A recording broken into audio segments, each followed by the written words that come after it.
сакам да потенцирам дека ние денес практично зборуваме за решение на проблемот. Ако зборувавме една година, кои беа се проблемите и пропустите кои што се направени во делот на проектот или проектната документација која што имаше на овие автопатишта, поготово изразена на автопатот Кичево-Охрид.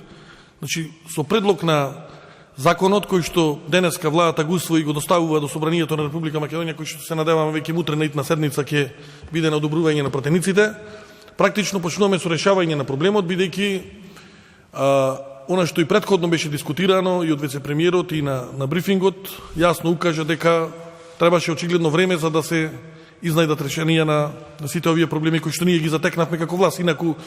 кога ги гледавме ние роковите кога требаше овие автопатишта да бидат завршени, владата воопшто не требаше ни да се замара со овој проблем, бидејќи тие требаше да бидат направени. Практично ние пред да дојдеме на власт, поготово за Милодиновци штипили 6 месеци по нашето идење за Кичево-Охрид. Но како и да е, сакам да потенцирам две работи. Во самиот предлог на закон кој што оди во собрание, ослободуваме средства кои што треба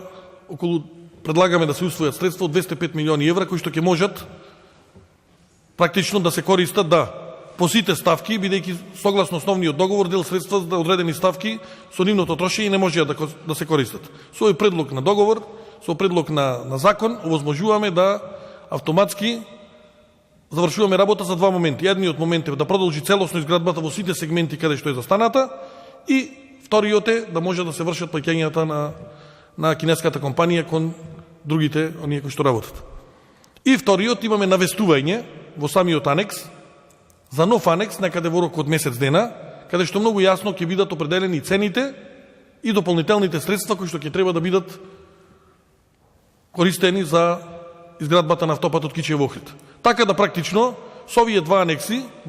едно сметаме дека се решава проблемот и второ, што е за мене многу битно, бидејќи знаете дека специјалното јавно обвинителство води случај против овој предмет,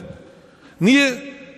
тројца тука, како најодговорни во делот и предлагачи на овие анекси, вклучително и оние кои што многу ни помагаат во целиот процес, до денарче планираме да објасниме транспарентно каде сите средства дополнителни ќе бидат истрошени и искористени.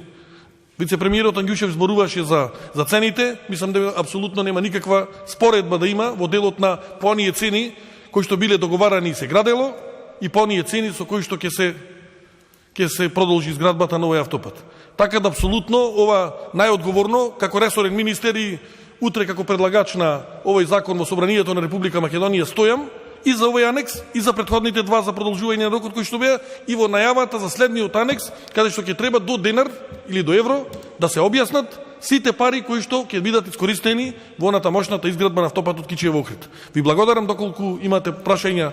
да поставите во врска со ова, слободно мислам сум на располагање да одговорам. Благодарам.